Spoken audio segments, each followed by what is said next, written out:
Hello बच्चों, welcome to my channel myself Vandana Dikshit. बच्चों, आज हम लोग डिस्कस करेंगे ह्यूमन एक्सक्रीटरी सिस्टम, जो एक बहुत ही इम्पॉर्टेंट टॉपिक है। बच्चों, हमारी बॉडी में जो गैसेस वेस्टेज होते हैं वो लंग्स के थ्रू बाहर चले जाते हैं, जो सॉलिड वेस्ट होते हैं वो एनएस के थ्रू बॉडी के बाहर एक्सपेल हो जाते हैं। लेकिन हमारी बॉडी में जो नाइट्रोजनस वेस्ट है वो हमारी बॉडी में इस तरह से बाहर एक्सपेल नहीं होते हैं। इसके लिए ह्यूमन बॉडी में एक्सक्रीटरी सिस्टम प्रेजेंट होता है जो नाइट्रोजन वेस्ट को बॉडी के बाहर एक्सपेल करता है। Excretory system consist of one pair of kidney, one pair of ureter and urinary bladder.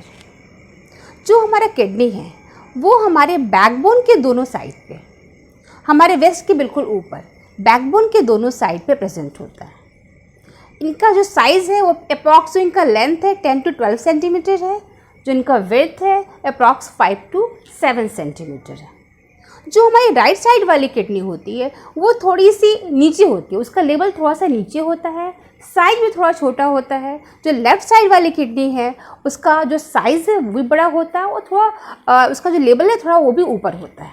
ऐसा इसलिए होता है कि हमारे राइट साइड में लिवर प्रेजेंट होता है। लिवर को एकोमोडेट करने के लिए हमारा राइट साइड वाली जो किडनी है वो थोड़ी सी नीचे प्लेस्ड होती है। किडनी का शेप कैसा है? Bean shaped. जो हमारी किडनी है बीन से, जैसे राजमा का शेप होता है वही शेप है हमारी किडनी का। One pair of kidney found on either side of the backbone, means dorsal side पे, पीछे के साइड पे प्रेजेंट होता है। आगे की तरफ इंटेस्टाइन होता है और पीछे की तरफ क्या होता है? हमारा किडनीज होते हैं। जो किडनी है वो हमारा मेन एक्सक्रीटरी ऑर्गन है, जिससे कि नाइट्रोजनस वेस्ट एक्सपेल होते हैं बॉडी के बाहर लिक्विड फॉर्म में, in the form of urine. थोड़ा बहुत नाइट्रोजन वेस्ट तो हमारे स्वेटिंग से भी रिलीज़ होता है, एक्सपेल होता है बॉडी के बाहर। लेकिन जैसे विंटर्स में हमको स्वेट नहीं आता या जो अमाउंट है वो बहुत लेस है, तो जो मोस्टली एक्सक्रीशन होता है लिक्विड वेस्टेज का वो होता है हमारा एक्सक्रीटरी सिस्टम के थ्रू। आप यहाँ पे देख रहे हैं रीनल आर्टरी और रीनल वेन। जो आर्टरी किडनी तक ब्लड को लेके आती है उस आर्टरी को कहते हैं रीनल आर्टरी।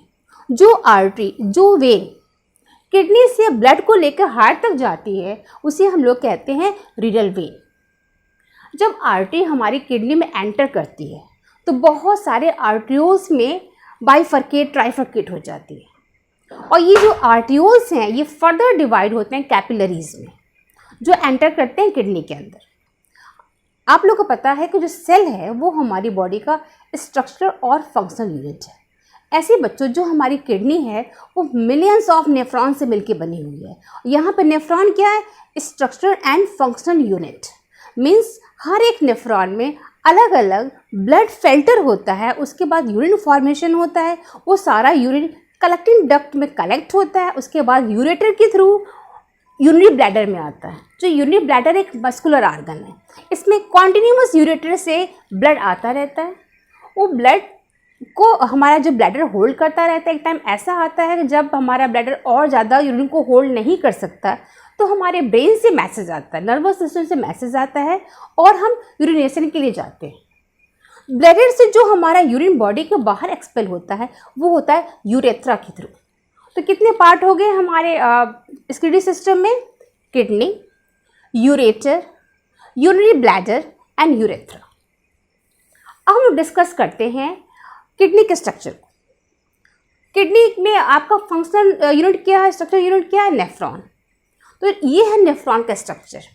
ऊपर की जो तरफ जो नेफ्रॉन है वो हमारा कप शेप्ड है, एक कप की तरफ इसका शेप ऐसा। नीचे की तरफ ये ट्यूब के फॉर्म में होता है जिसे कहते हैं ट्यूब्यूल्स, और ऊपर की तरफ जो इसका कप शेप है उसे कहते हैं वोमेस कैप्सूल।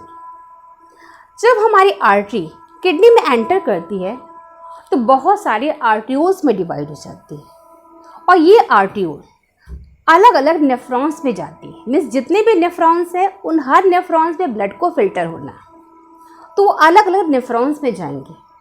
नेफ्रॉन में जाने से पहले जो आर्टियोल है वो फर्दर डिवाइड हो जाती है कैपिलरीज में। जो आर्टियोल नेफ्रॉन तक ब्लड को लेके आती है उन्हें कहते हैं एफरेंट आर्टियोल्स। जो आर्टियोल नेफ्रॉन से वापस ब्लड को लेके जाती है उन्हें कहते हैं इफरेंट। ए और ई का डिफरेंस है। एफरेंट जो लेके आ रही है, इफरेंट जो लेके जा रही है, जो एफरेंट आर्ट्रियोल है उसका ल्यूमेन बड़ा होता है, मीन्स उसके बीच का स्पेस ज़्यादा होगा। जो इफरेंट है उसके बीच का स्पेस कम होगा, मीन्स ल्यूमेन कम होगा, मीन्स वो जो वेसल है वो पतली होगी। तो ये है आपका इसका स्ट्रक्चर। जो हमारी आर्ट्रियोल है, क्योंकि पहले तो आर्टरी आएगी, पहले मेन एओर्टा होगा, एओर्टा 2 पार्ट में डिवाइड होगा, लेफ्ट और राइट रीनल आर्टरी में, रीनल आर्टरी फिर आर्टियोल में डिवाइड होगी। अब जब ये आर्टियोल एक नेफ्रॉन के अंदर एंटर कर रही है, इसके बाद ये बहुत सारी कैपिलरीज में डिवाइड हो जा रही है, जिसे हम लोग क्या करें, ग्लोमेरुलस। ये ग्लोमेरुलस है और ये कहाँ पे है प्रेजेंट है, ये वोमेन कैप्सूल के अंदर प्रेजेंट है, जो कि एक पार्ट है नेफ्रॉन का। यहाँ पे हमारा ग्लोमेरुलस प्रेजेंट है। ग्लोमेरुलस है क्या, it is a cluster of capillaries, मतलब कैपिलरीज का एक नॉट सा बना होता है और कहाँ प्रेजेंट होता है, वोमेन कैप्सूल के अंदर। मीन्स ब्लड को लेके कौन आया, एफरेंट आर्टियोल। इसके बाद ब्लड कहाँ पे आएगा, हमारे आएगा ग्लोमेरुलस में, जो कि क्लस्टर है कैपिलरीज का। जो ग्लोमेरुलस की कैपिलरीज होती हैं हमारी बॉडी में, जितनी अलग जगह पे कैपिलरीज प्रेजेंट हैं उनसे ज़्यादा पतली होती है। सबसे पतली जो कैपिलरीज होती हैं, थिन जो कैपिलरीज होती हैं, वो होती हैं हमारे ग्लोमेरुलस में। बच्चों यहाँ पे जो हम कंसीडर करेंगे, अगर हम डर्टी वर्ड कह रहे हैं तो डर्टी वर्ड का मतलब यहाँ पे है वेस्टेज से। जो आर्टरी ब्लड को लेके आ रही है वो ऑक्सीजनेटेड ब्लड है, मीन्स जो ब्लड आर्टरी से आ रहा है हमारे नेफ्रॉन्स में, उसमें ऑक्सीजन प्रेजेंट है। नेफ्रॉन की सेल्स उस ऑक्सीजन को लेंगे और बदले में कार्बन डाइऑक्साइड देंगे, लेकिन साथ साथ में उस ब्लड में नाइट्रोजनस वेस्ट प्रेजेंट है। इसलिए हम लोग क्या कह रहे हैं कि ये ब्लड हमारा डर्टी ब्लड है। जो उसमें वेस्टेज प्रेजेंट है, जब वो नेफ्रॉन के अंदर आएंगे तो वो सारा वेस्टेज कहाँ पे आ जाएगा, वोमेन कैप्सूल में आ जाएगा। इसके बाद जो क्लीन ब्लड बचेगा वो कहाँ पे चला जाएगा, एफरेंट आर्टियोल से कैपिलरी से दोबारा वेन में ज्वाइंट होकर वेन में जाएंगी और वेन के थ्रू इंफीरियर वेना केवा से हार्ट में पहुँच जाएगी। तो यहाँ पे क्या हो रहा है, जो ब्लड का फिल्ट्रेशन हो रहा है, मीन्स जो डर्टी ब्लड से जो वेस्टेज रिमूव हो रहे हैं वो कहाँ पे हो रहे हैं, हमारे वोमेन कैप्सूल में। किसके थ्रू, ग्लोमेरुलस के थ्रू। देखिए ऐसा हो क्यों रहा है, ऐसा हो रहा है प्रेशर की वजह से, क्योंकि जो आर्टियोल ब्लड को लेके आ रही है उसका ल्यूमेन चौड़ा है। इसके बाद जो ये बहुत सारी कैपिलरी में डिवाइड हुई, जो कि बहुत थिन है, जिनका ल्यूमेन बहुत कम है, जिसकी वजह से प्रेशर जनरेट हो रहा है। इस प्रेशर की वजह से हमारा ब्लड फिल्टर हो रहा है। प्रेशर इज इक्वल टू क्या होता है, P इज इक्वल टू होता है हमारा F/A। यहाँ पे F क्या है, जो ब्लड का वेट है यहाँ पे वो F है, और जो ल्यूमेन का स्पेस, जो ल्यूमेन है हमारे जो ब्लड कैपिलरीज के अंदर जो स्पेस है वो क्या, एरिया। क्योंकि अब एरिया कम हो गया, आप देख रहे हैं एफरेंट आर्टियोल पतली है, एफरेंट आर्टियोल चौड़ी है, जो दोबारा से कैपिलरी रिज्वाइन होकर एफरेंट आर्टियोल में जा रहे हैं। तो जो ल्यूमेन कम हो गया, एरिया कम हो गया, तो प्रेशर बढ़ गया, और इस प्रेशर के बढ़ने से क्या हो रहा है, हमारा ब्लड फिल्टर हो रहा है। इसको आप एग्जाम्पल के थ्रू समझ सकते हैं। जैसे घर में हम लोग जब चाय के छन्नी से चाय को छानते हैं तो क्या होता है, जो सॉलिड पार्ट है वो हमारा सीप में या चाय की छन्नी में रह जाता है, जो लिक्विड पार्ट है वो हमारा कप में आ जाता है। तो इसको आप उसी से कंपेयर करिए। तो जो लिक्विड पार्ट है ब्लड का वो प्रेशर की वजह से कहाँ पे आ रहा है, कप में आ रहा है। जो सॉलिड पार्ट है, जो टी लीव्स जो छन्नी में बच रही है उसको हम फेंक देते हैं और चाय पी लेते हैं। यहाँ पे उल्टा है, जो फिल्ट्रेट आ रहा है वो कहाँ पे आ रहा है, वोमेन कैप्सूल में, वो यूरिन के फॉर्म में बॉडी से बाहर एक्सपेल हो रहा है। और जो हमारी छन्नी में या ग्लोमेरुलस में जो पार्ट बच जा रहा है, जो सॉलिड पार्ट बच रहा है, क्लीन पार्ट ब्लड का बच रहा है, वो कहाँ पे जा रहा है, वो वापस से ब्लड में मिक्स हो जा रहा है, हमारी बॉडी में सर्कुलेट हो रहा है। तो जो ये फिल्ट्रेशन हो रहा है वो कैसे रहा है, अब यह होता है वो प्रेशर की वजह से हो रहा है। जैसे आप जब चाय छानते हैं, देखते हैं एक कुछ समय के बाद और चाय छन्नी बंद हो जाती है, लेकिन अगर आप स्पून लेके टी लीफ को पे प्रेशर डालोगे, उसको दबाओगे, तो क्या होगा, थोड़ी चाय और निकल आएगी। तो क्या हुआ, आपने प्रेशर क्रिएट किया, वहाँ प्रेशर डाला और चाय उससे फिल्टर हो गई। इसी तरह से क्योंकि यहाँ पे ग्लोमेरुलस का ल्यूमेन बहुत पतला है, इस प्रेशर की वजह से हमारी ब्लड का जितना भी लिक्विड पार्ट है, वाटर है, एक्सेस सॉल्ट है, एमिनो एसिड है, ग्लूकोज के छोटे छोटे मॉलिक्यूल्स हैं, और जो हमारा वाटर है एक्सेस और यूरिया जो वेस्टेज है वो कहाँ पे आ जा रहा है, वो आ जा रहा है हमारा वोमन कैप्सूल में in the form of filtrate. और जो हमारे प्रोटीन हैं, जो ब्लड सेल्स हैं, जो क्लीन ब्लड है, वो कहाँ पे, ग्लोमेरुलस में। वो वापस से कहाँ जाएगा, आर्ट्रियोल से वो पहुँच जाएगा हमारे हार्ट में और दोबारा से बॉडी में सर्कुलेट हो जाएगा। तो इस तरह से आपने देखा कैसे प्रेशर की वजह से हमारा ब्लड फिल्टर हो गया, क्लीन ब्लड वापस से बॉडी में चला गया और जो वेस्टेज है, यूरिया है और हमारे एक्सेस वाटर है, एक्सेस साल्ट, वो कहाँ पे आ गए, वुमेन कैप्सूल में आ गए।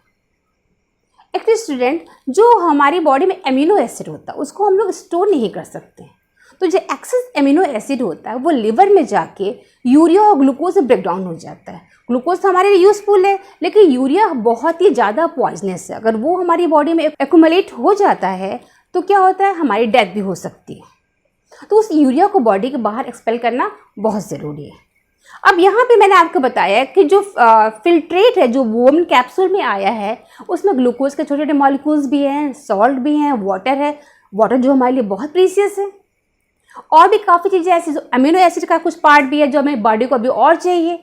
तो वो सारी चीज़ें हमारी बॉडी में दोबारा ज़रूरत है, तो वो चीज़ें हमारी बॉडी में दोबारा से रीअब्जॉर्ब हो जाती है। ये अभी कैसे रीअब्जॉर्ब हो रही है, ये हमारे नेफ्रॉन का फर्स्ट पार्ट था जो कप शेप था, जिसे हम लोग वोमन कैप्सूल कह रहे थे। जो ट्यूब शेप पार्ट है उसको ट्यूब्यूल कह रहे हैं। और यहाँ पे जो क्या है, ये जो नॉट है कैपिलरीज का, उसे हम लोग कह रहे हैं glomerulus. Nephron with glomerulus is called Malpighian tubule और किडनी ट्यूब्यूल। यहाँ पे देख रहे हैं जो ये ट्यूब है, जो ट्यूब्यूल है हमारे नेफ्रॉन का, वो यू शेप है, जैसे हेयर पिन का शेप होता है वही शेप है। यहाँ से जो आर्ट्रियोल है ग्लोमेरुलस का, एक एंड जो है आप कहाँ से, एक एफरेंट आर्ट्रियोल से अटैच है, दूसरा एंड जो है एफरेंट आर्ट्रियोल से अटैच है। अब जो एफरेंट आर्ट्रियोल दोबारा से कैपिलरी में डिवाइड हो जाएंगी और ये जो कैपिलरी है पूरे जो नेफ्रॉन के ट्यूब्यूल को सराउंड करेगी, मीन्स इससे लिपटी होगी। और जो हमारा ये ट्यूब्यूल है ये यू शेप है। यहाँ पे देखिए थोड़ा सा फोल्डेड है, ये कॉन्वोल्यूटेड है और यहाँ पे भी कॉन्वोल्यूटेड है। जो ये वाला पार्ट है जो वोमन कैप्सूल के पास जो कॉन्वोल्यूटेड, मतलब ऐसा वाला पार्ट है, फोल्डेड पार्ट है ऐसा वाला, उसे हम लोग कहते हैं प्रॉक्सिमल कॉन्वोल्यूटेड ट्यूब्यूल। जो कलेक्टिंग डक्ट के पास जो हमारा फोल्डेड पार्ट है उसे हम लोग कहते हैं distal convoluted tubule. Proximal means पास, डिस्टल मीन्स दूर। जो वोमन कैप्सूल के पास वाला पार्ट है वो क्या हो गया, प्रॉक्सिमल कॉन्वोल्यूटेड ट्यूब्यूल। जो वोमन कैप्सूल से दूर वाला पार्ट है वो क्या है, डिस्टल कॉन्वोल्यूटेड ट्यूब्यूल। और जो बीच का जो पार्ट है वो हेनले लूप बनाता है, जो किस शेप का है, हेयर पिन का शेप का है। हेनले लूप में देखिए जो ट्यूब नीचे की तरफ आ रहा है, जो ट्यूब्यूल हमारा नीचे की तरफ आ रहा है उसे हम लोग क्या कह रहे हैं, डिसेंडिंग हेनले लूप। जो लूप ऊपर की तरफ जा रहा है वो क्या है, असेंडिंग हेनले लूप। जो लूप ऐसे है वो क्या है, ट्रांसवर्स हेनले लूप। तो हेनले लूप में आपके 3 पार्ट हो गए, descending Henle loop, transverse Henle loop and ascending Henle loop. और आप ये देखिए ब्लड कैपिलरीज इसको हेनले लूप को सराउंड कर रही हैं। प्रॉक्सिमल कॉन्वोल्यूटेड और हेनले लूप पूरी तरह से सबको सराउंड कर रही हैं हमारी ब्लड कैपिलरीज। और हमारे जो फिल्ट्रेट जो वोमन कैप्सूल से कहाँ पे आ गया है, हमारे ट्यूब्यूल्स में आ गया है, नेफ्रॉन के ट्यूब्यूल्स में आ गया। उस ट्यूब्यूल को सराउंड कर रही हमारी ब्लड कैपिलरीज। वो क्या करेंगी, सेलेक्टिव रीएब्जॉर्प्शन करेंगी। बच्चों जो आप लोग 9th क्लास में जब सेल पढ़ा होगा तो उसमें ये पढ़ा होगा जो हमारी सेल मेम्ब्रेन है या तो सेलेक्टिव परमेबल है या सेमी परमेबल। जब वो सेलेक्टिव परमेबल होती है तो कुछ चीज़ों की एंट्री एग्जिट तो अलाउ करती है, बाकी चीज़ों को अलाउ नहीं करती। ऐसे यहाँ पे हमारी बॉडी के लिए जो इम्पोर्टेंट सब्सटेंस है लाइक ग्लूकोज के छोटे मॉलिक्यूल्स, एक्सेस जो जितना वाटर हमारी बॉडी को चाहिए उतना वाटर, सोडियम और हमारा एमिनो एसिड, ये सब चीज़ें क्या हो वापस से हमारे ब्लड में रीअब्जॉर्ब हो जाएंगी ब्लड कैपिलरीज में जो इसको सराउंड कर रही है। लेकिन जो यूरिया है, जो नाइट्रोजन वेस्ट है, जो एक्सेस वाटर है, जो अब और बॉडी को हमारे वाटर नहीं चाहिए, या सोडियम का वो अमाउंट जो हमारी बॉडी को और नहीं चाहिए, वो क्या हो जाएगा, वो यूरिन के फॉर्म में कलेक्टिंग डक्ट में कलेक्ट हो जाएगा। और इस कलेक्टिंग डक्ट में और भी नेफ्रॉन्स के जो यूरिन है वो भी कलेक्ट हो जाएगी। ऐसे बहुत सारे कलेक्टिव डक्ट जो हमारे किडनी का जो आप ये वाला पोर्शन देखिए जहाँ पर थोड़ा डिप्रेशन दिख रहा है, हाइलम, यहाँ पे जाके इकट्ठा होते हैं और यहाँ से यूरेटर के थ्रू कहाँ पे आते हैं, यूरिनरी ब्लैडर में। एक्चुअली जो आपका यूरेटर वाला पार्ट होता है यहाँ पे थोड़ा सा फैला हुआ हो, जिसे एम्पुला कहते हैं, फैला हुआ होता है। यहीं पे सारी कलेक्टिंग डक्ट अपने यूरिन को रिलीज़ करती हैं और वहाँ से यूरिन जो है वो कॉन्टीन्यूसली यूरिनरी ब्लैडर में आता रहता है। इस तरह से आप ये देख रहे हैं जो एफरेंट आर्टरियोल है, जो डर्टी ब्लड को लेके आ रही है ग्लोमेरुलस में वो ब्लड क्या हो गया, फिल्टर हो गया। कहाँ पे आया, वुमेन कैप्सूल में। वुमेन कैप्सूल से कहाँ पे आया, ट्यूब्यूल्स में, नेफ्रॉन की ट्यूब्यूल्स में जो कैपिलरी ब्लड को ट्यूब्यूल्स को सराउंड कर रही हैं, वो सेलेक्टिव रीअब्जॉर्प्शन कर रही हैं। किसका कर रही हैं, ग्लूकोज का कर रही हैं, सोडियम का कर रही हैं, वाटर का कर रही हैं, और जो इसमें यूरिया प्रेजेंट है उसको रीअब्जॉर्ब नहीं कर रही हैं, या वाटर का जो एक्सेस अमाउंट है जो हमें बॉडी को नहीं चाहिए उसको रीअब्जॉर्ब नहीं कर रही है। वो यूरिन के फॉर्म में कहाँ आ रहा है, ये यहाँ पे कलेक्टिंग डक्ट में आ रहा है। और जो ये ब्लड कैपिलरी है जिन्होंने सेलेक्टिव रीअब्जॉर्प्शन कर लिया है, ये सारी कैपिलरी वापस से ज्वाइन होकर किससे मिल रही है, वेन से मिल रही है।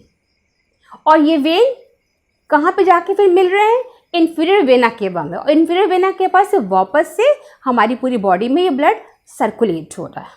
इस तरह से हमारा यूरिन फॉर्म हो रहा है, यूरिन हमारी बॉडी के बाहर एक्सपेल हो रहा है, क्योंकि यही यूरिन यूरेटर के थ्रू कहाँ पे आ रहा है, ब्लैडर में। जब ब्लैडर हमारा फुल हो जाता है तो ब्रेन से मैसेज आता है और हम लोग यूरिनेशन के लिए जाते हैं, यूरेथ्रा के थ्रू यूरिन को बॉडी के बाहर एक्सपेल कर देते हैं। क्योंकि बच्चों मैंने आप लोग को बताया कि जो हमारी यूरिया है वो बहुत ही ज़्यादा पॉइजनस है। अगर वो हमारी बॉडी में एक्यूमुलेट हो जाएगा तो हमारी डेथ भी हो सकती है।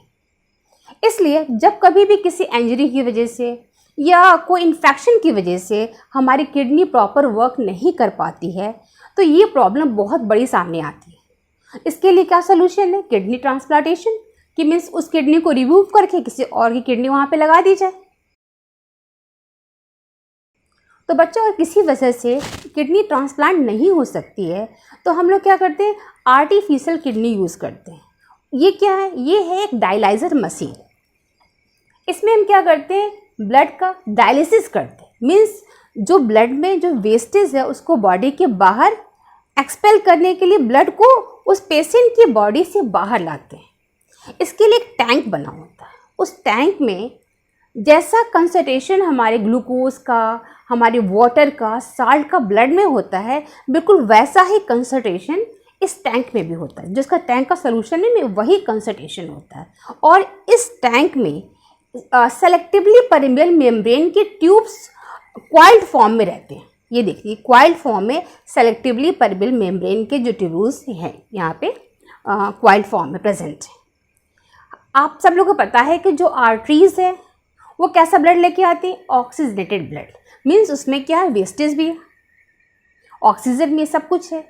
और जो वेन्स होती हैं वो क्या करती है, उनमें ऑक्सीजन नहीं होता है, तो वो कहाँ पे ब्लड को लेके जाती है, हार्ट में। आर्टरीज ब्लड को कहाँ लाती है, हार्ट से दूर लेके आती है। तो हम लोग क्या करते हैं, पहले पेशेंट के ब्लड को आर्टरीज से निकालते हैं और उसको इंजेक्शन और ट्यूब्स के थ्रू कहाँ पे ले जाते हैं, इस सोल्यूशन में ले जाते हैं। इस सोल्यूशन में कहाँ पे पहले ले जाएंगे, सोल्यूशन तो बाहर की तरफ प्रेजेंट है। जो ये आपके सेलेक्टिवली परमेबल ट्यूब हैं, इनसे हम लोग इस ब्लड को लेके जाएंगे। तो क्योंकि यहाँ पे क्या प्रेजेंट है, डायलाइजर में सोल्यूशन प्रेजेंट है। डायलाइजर सोल्यूशन कैसा है, हमारे ब्लड की तरह ही है, लेकिन इस सोल्यूशन में हमारी वेस्टेज नहीं है और ब्लड में क्या है, वेस्टेज भी है। तो बेटा आप लोगों ने क्लास 9 में एक वर्ड पढ़ा होगा, डिफ्यूज़न।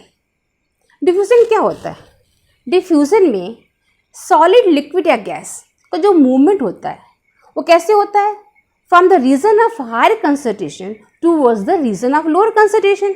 तो क्योंकि जो यहाँ पे जो डायलाइजर सोल्यूशन है इसमें आपका यूरिया प्रेजेंट नहीं है, वेस्टेज प्रेजेंट नहीं है, और जो कि आपके ब्लड में है, तो डिफ्यूजन कहाँ से होगा, फ्रॉम द हायर कंसंट्रेशन। तो ये जो हमारे ब्लड में वेस्टेज प्रेजेंट है वो डिफ्यूजन के थ्रू कहाँ पे आ जाएंगे, डायलाइजर सोल्यूशन में आ जाएंगे। और जो क्लीन ब्लड है वो कहाँ पे जाएगी, इस ट्यूब से होते हुए कहाँ चली जाएगी, वेन्स में। और वेन्स हमारे इस क्लीन ब्लड को कहाँ पे लेके जाएंगे, वापस से हार्ट में लेके जाएंगे और हमारी पूरी बॉडी में सर्कुलेट होने लगेगा। इस तरह से हम लोग पेशेंट की बॉडी के बाहर जो काम किडनी का है वो डायलिसिस मशीन के थ्रू क्या करते हैं, पेशेंट का ब्लड क्लीन किया जाता है।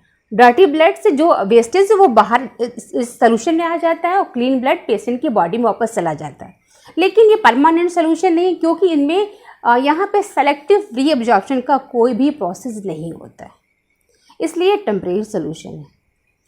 ये था all about the human excretory system, जहाँ पे किडनी डिस्कस किया, हम लोगों ने यूरिन ब्लैडर को डिस्कस किया, यूरेटर बताया, यूरेटर एक ट्यूब है जो यूरिन को लेके आ रहे हैं, यूरिन एक लिक्विड है जो बॉडी से बाहर, यूरेथ्रा से बॉडी से बाहर आ रहा है।